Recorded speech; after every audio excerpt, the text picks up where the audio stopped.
Welcome to this special virtual panel by the Center for Security Policy. My name is Fred Fleitz. I'm president of the center.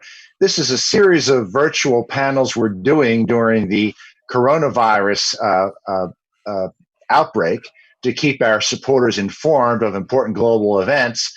Previously, we were going to do a panel on the situation, the political situation in Israel, and we're going to talk about that today, but we're also going to talk about how Israel is dealing with the coronavirus pandemic. I have two fabulous guests to be with me today. The first is David Wurmser. He is a senior analyst with the Center and director of our new program on global anti-Semitism and the U.S.-Israel relationship. David, welcome. Thank you. Glad to be here. And joining us from Israel is our senior fellow, Carolyn Glick. Carolyn, welcome. Thank you. Thank you very much. It's great to be with you. Carolyn, I'd like to start with you. Now, you come to us with extraordinary experience. You've served in the Israeli military. You've run for the Knesset. You're an Israeli journalist. You live in Israel. You know what is going on in Israel right now. Now, without going on right now about what's going on in the Knesset, which I'll turn to next, could you talk to our supporters about how is Israel handling the coronavirus pandemic?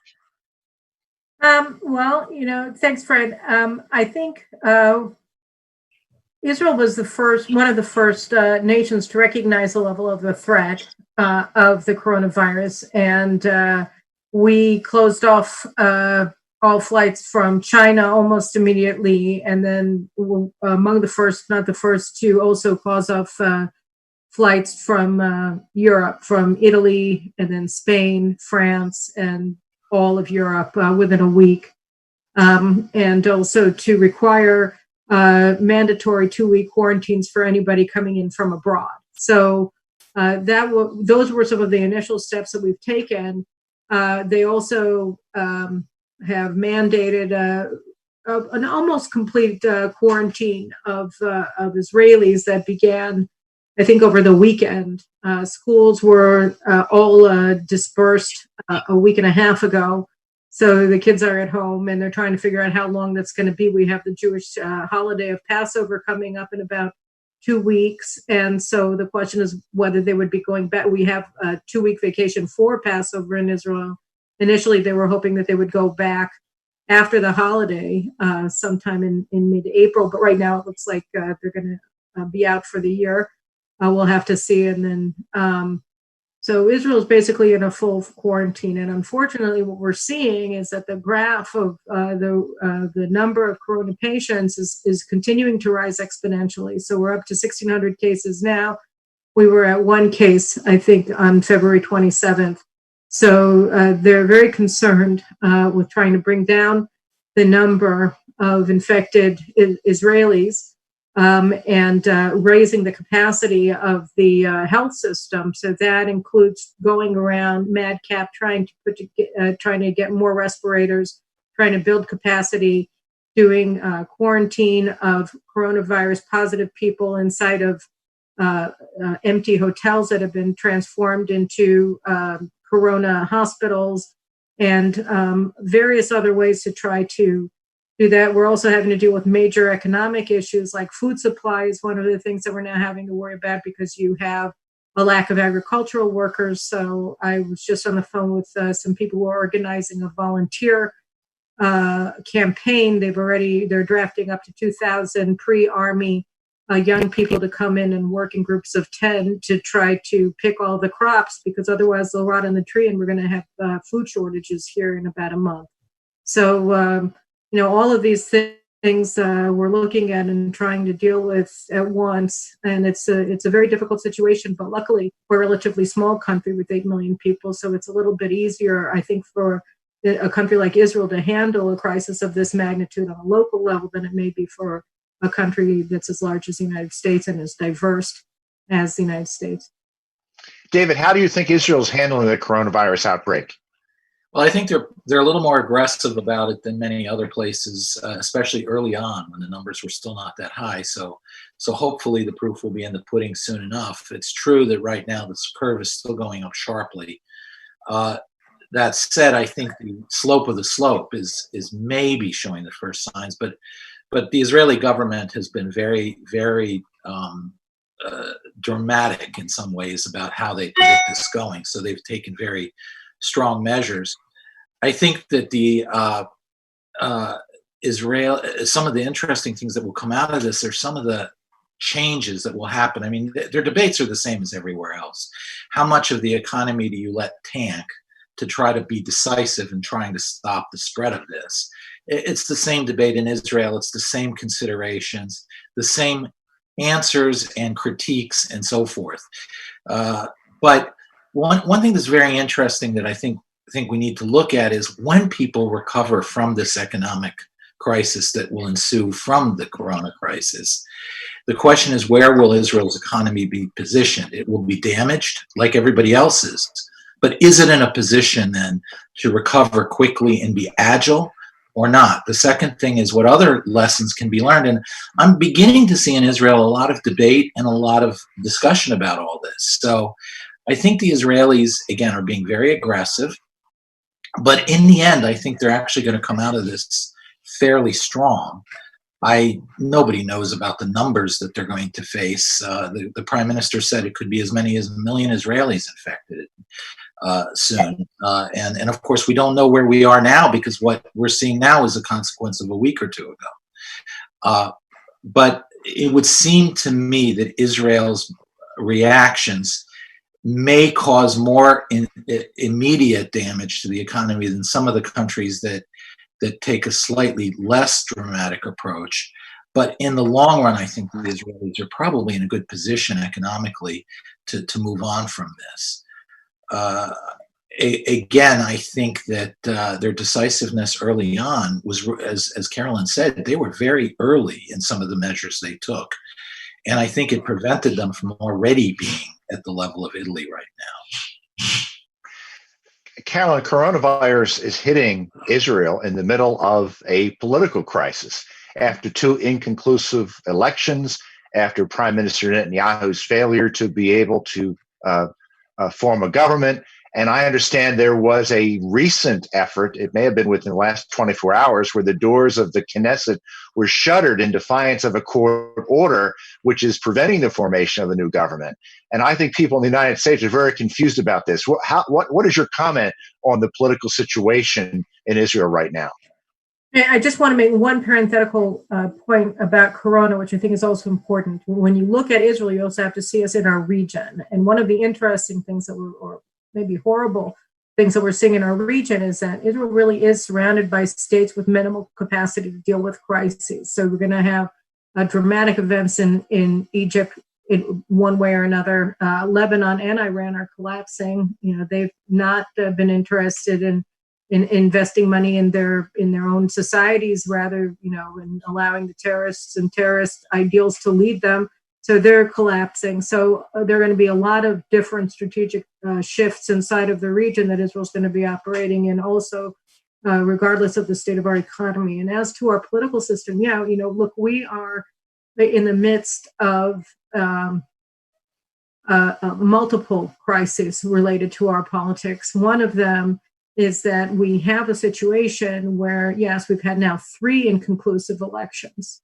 And after this past election, which was extremely tribal in the voting, you have something that's been unprecedented in Israeli political history, which is that the head of the center-left bloc is using an alliance with a very anti-Israel, anti-Zionist, pro-terrorist joint Arab list that openly supports Iran and Hamas, the Muslim Brotherhood, Hezbollah, in trying to oust Netanyahu with them.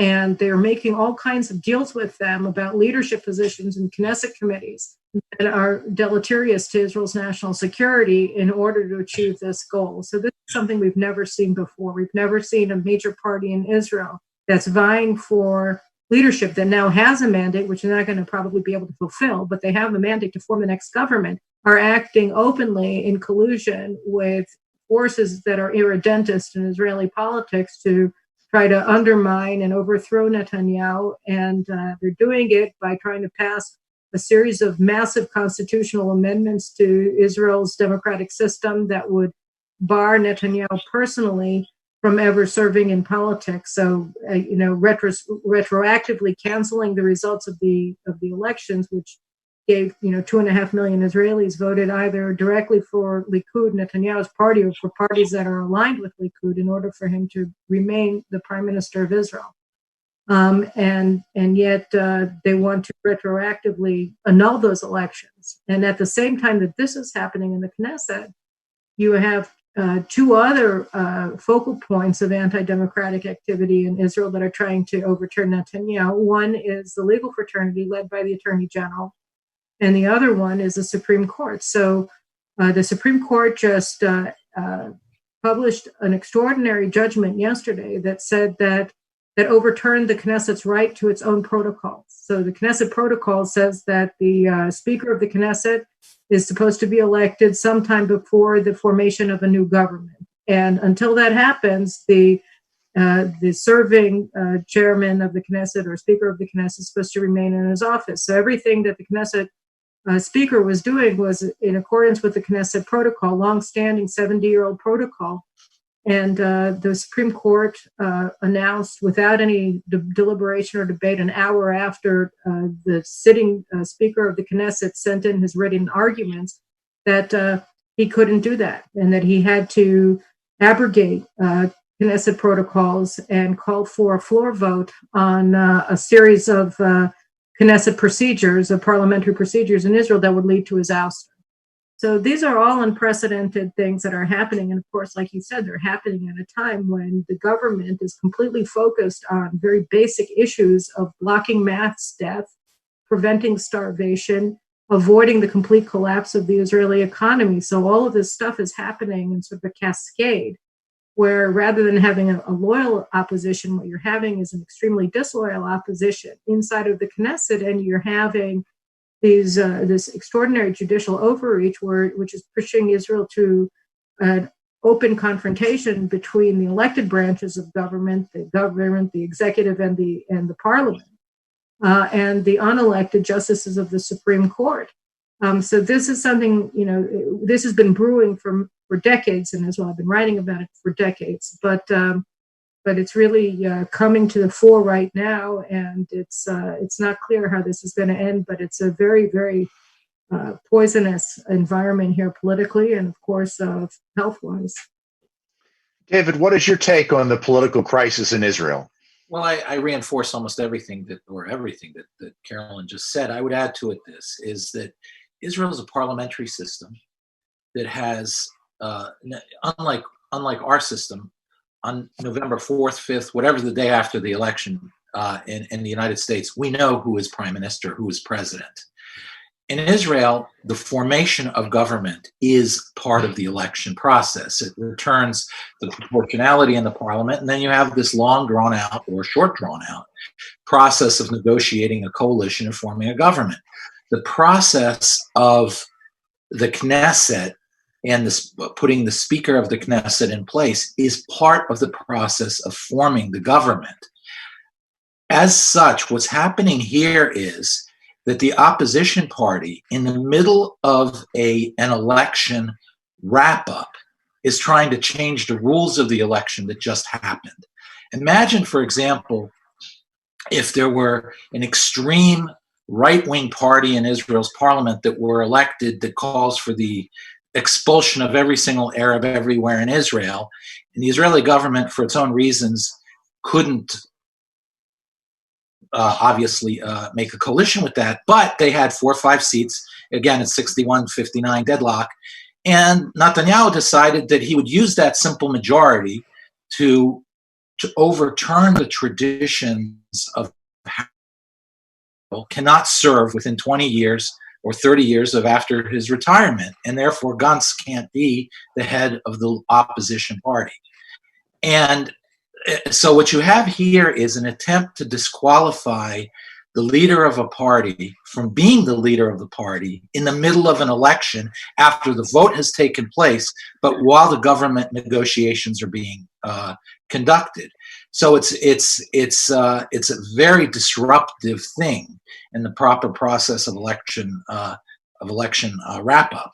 The second thing that's problematic about it is not only that it's personal, a law of attainder, or that it's retroactive, but also the fact that it's not even clear that this is something that he has a majority over. He keeps saying he has 61 seats. Well, what he has is the promise of party heads who amount to 61 seats, that they would want him to be the first person to be tapped in to be the government.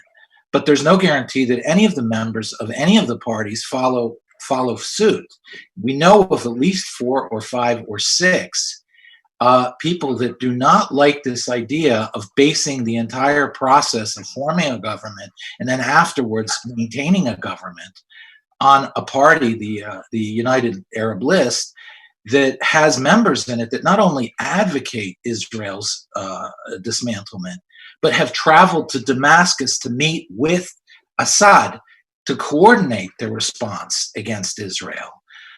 So we have here a very odd situation where a party that in most parliaments wouldn't even be allowed to take its position because it would be seen to be a subversive party, is here allowed, being used by the opposition party, the current opposition party, to have a nominal majority that isn't necessarily even real, because a number of the members of those parties don't want to vote with the government on this. So it's a very difficult situation. But one has to remember, this is not a simple thing like Congress, where you had a vote, they have a majority in Congress.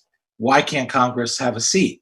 It's because this is part of the election process in a parliamentary system, and this is an interference in changing the rules of the election process in the middle of the election process. Carolyn, I want to hear your comments on what Dave had to say, but I want to dig down a little bit on this press report that the doors of the Knesset were shuttered in violation of the court order on forming the new government. I'm wondering, how can members of parliament do that, and how will this be resolved?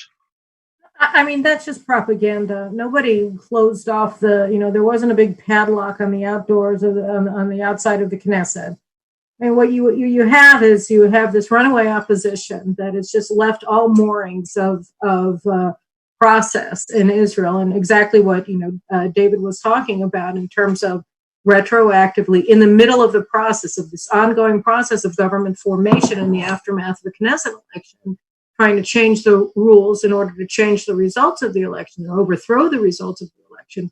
So in the course of them doing that, they wanted to take over the Knesset committees. And so you understand, in America, you're used to, you have a separation of all three branches of government. In Israel, you don't have a real separation between the legislative branch and the executive branch, because the executive branch is an extension of the Knesset, right? That's why you have a majority in the Knesset, and they are the ones who form the government. And the speaker of the Knesset is always a member of the leading faction in the government, in the majority. So that you don't have a situation where you have a Republican, a president, and a Congress that's run by the Democrats in Israel. You can't have it because it's sort of the same.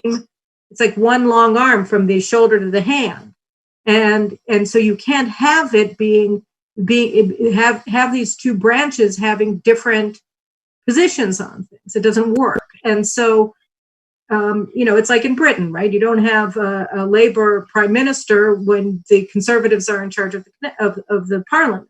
It's not how it works in a parliamentary system.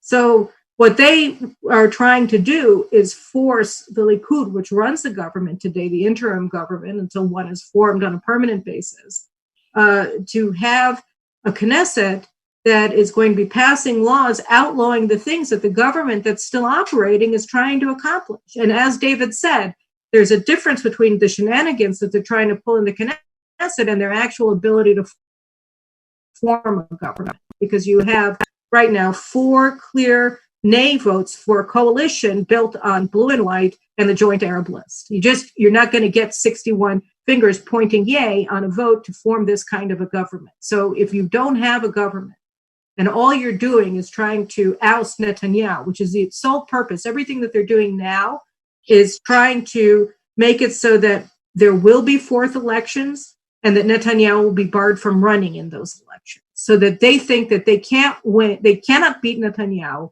but that they think that they could beat a replacement candidate at the head of Likud. And that's all they're doing now. They're enacting massive constitutional amendments in Israel that will essentially usurp the ability to elect a government from the people and giving it to jurists who are not elected. And they're doing all of this for the sole purpose of gearing up for a fourth election without Netanyahu. That's all this is about. And to do this, they're willing to run roughshod over everything that Israel has ever stood for. So yeah, and they're doing it with the collusion of a runaway Supreme Court, a runaway Attorney General's office, and so this is really a serious emergency. And of course, it would be a horrible situation, and everybody would banging their fists on the table and screaming. First and foremost, myself in the conservative media in Israel, which is of course a tiny minority of the media in Israel.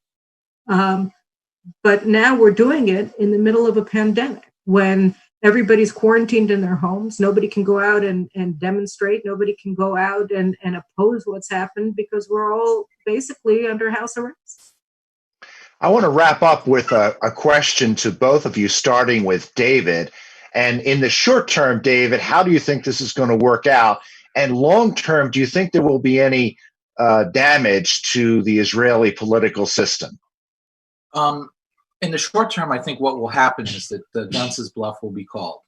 He has his hand on the helm. He has the right to form a government, and he won't be able to, because the commitment to support his being handed the mandate is very different than the number of people who will actually vote for him. So this will wind up back in Netanyahu's hands. And then, frankly, the moves that Gantz has done to try to do this will probably cost him electorally if there is a fourth round. First of all, Netanyahu, I think, is fairly popularly seen as functioning well in this pandemic. Second of all, the aligning with the Arab parties who want to destroy Israel was a big no-no, even by him. He always said he would never do it, and he turned around immediately and did it, which is why he doesn't have all his party with him. So I think the damage there politically is very severe to him. And then third, just the optics of going for another election and forcing another election during a pandemic are problematic too. So I think in the short term, he will fail. He will see that there is no fourth election possible.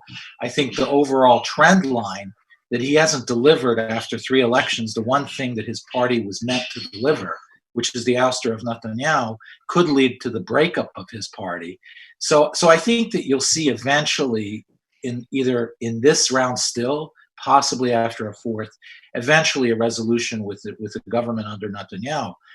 But that said, the long-term damage is what's been brewing before this pandemic, which I think on some level is the legal. There's been a big debate over the role of the courts in Israel. It goes back and echoes some of the debates we had here in the early 1800s, where we also had a constitution that didn't quite clearly outline the role of the courts and its power. Well, Israel's working its way through. But one thing that is very, very clear on this issue and a number of other issues, the court has taken the role that it is the adult supervisor of all the children in politics. In other words, that it somehow stands above everybody as the arbitrator of what is and what is not going to be. This is not the role of the courts. The courts in Israel not only are not democratically elected, obviously, they're not here either, but they're not really democratically appointed either. Up until now, and this is one of the reforms that one of the party, that Ayelet Shaked, the justice minister previously, had tried to do, the legal structures would generally vet and offer up lists of candidates that then could be appointed, and then they accept that appointment. Our Supreme Court had the right to vet who would be the next candidate to replace the Supreme Court justice, and then approve that after the government chooses from that narrow little list. Obviously, if there was a strong Republican court, that's the end of ever having a Democratic court, whether you had 5 presidential elections in a row delivering a Democrat. So this is what's happening in Israel, and I think this is driving that legal issue to a head. And hopefully it will resolve itself correctly. Carolyn, what is your short-term and long-term readout of the political situation? Well, I think that a lot of things can go wrong that David isn't taking into account. And the main thing that could go wrong is that the courts in Israel, it's in a way wrong to see them as analogous to activist courts in the United States, because they're well beyond what any activist judge in the United States would dare to do. I mean, they've lost their moorings, and they're in their judgment today where they essentially overturned the Knesset's right to make its own internal rules as the sovereign of Israel. They talked about something which they referred to as the fabric of democracy, but that is not a legal term. It's not even a philosophical term, really. And if it is, then it's in the eye of a beholder. But the justices were using this concept of the fabric of democracy as a means to overturn democracy. This is something that you haven't seen in the United States yet. And the president of our Supreme Court, Esther Hayut, gave a speech a month before she entered in as the Chief Justice, where she said that she didn't think that justices should have to only anchor their decisions in law, that they were well equipped with normative judgment to decide what was best for the country. So, I mean, this is something that you haven't seen in the United States. Thank God for you. So I think that David's right. I think it was in 1831 was the precedent he was talking about, was Andrew Jackson. I was just talking about it with a colleague of mine today because of where we are. When Andrew Jackson, when John Marshall judged that Andrew Jackson could not breach a treaty that the government had made with Indian tribes in Georgia, and they had to, and Andrew Jackson decided that he was going to abrogate that treaty. And John Marshall said you couldn't, and Andrew Jackson ignored him. And he said, if John Marshall wants to enforce the treaty, let him come down and enforce it. So you had a major clash, a constitutional clash between two branches of government, and the executive branch took the actions that it did. In time, in the fullness of time, things sort of came back into an equilibrium point where people understood what the limitations on their operations were. But so we now have, one of the things that the judges did was they decided that everything is just discipline, that they can judge anything. So anybody who wants to petition the court and they care about the petition, they think the petition advances their own power, they take it. So there is likely going to be a petition to the court before the mandate to form a government is transferred from Gantz to Netanyahu, saying that Netanyahu shouldn't have the right to form a government because he's under indictment, which is a completely different kettle of fish. He's indicted for crimes that don't exist in the law book. That's also an invention of our Attorney General. He just invented a concept of bribery that exists nowhere in the world, including in Israel, and then indicted Netanyahu for bribery on the basis of it. So we have this bizarre situation where we're about to get a petition to the Supreme Court to get the courts to order the president not to enact his constitutional duty to transfer the mandate to form a government to the prime minister. And they may very well do that given what they did today. There's no reason to doubt that they will. And then you'll have this bizarre situation where they're telling the president, as well as the Speaker of the Knesset, that they're not allowed to perform their constitutional functions on the basis of something that they've referred to now as they've invented, called the fabric of democracy. So I think that this could very easily happen in a few weeks. So I'm not at all sanguine about where this is going. I think the best case scenario is what David talked about, but there are other scenarios that are not as good. And when we look at the incredible irresponsibility that's being exhibited by Gantz, the head of the Blue and White faction, and his comrades, it's something to be very, very concerned about.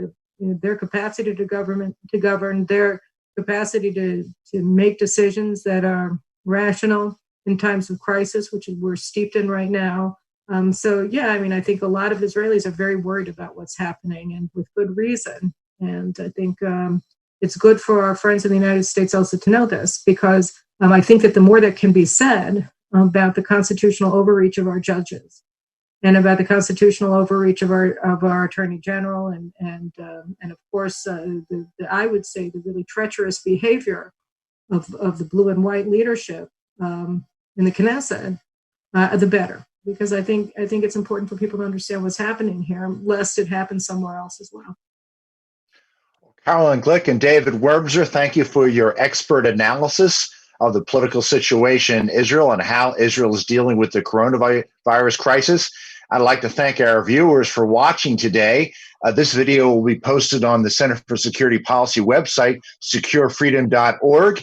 We will be having more virtual video conferences like this, and there's quite a bit of expert analysis on coronavirus and China's responsibility for this plague that you can find on our website on a special tab on our website, securefreedom.org.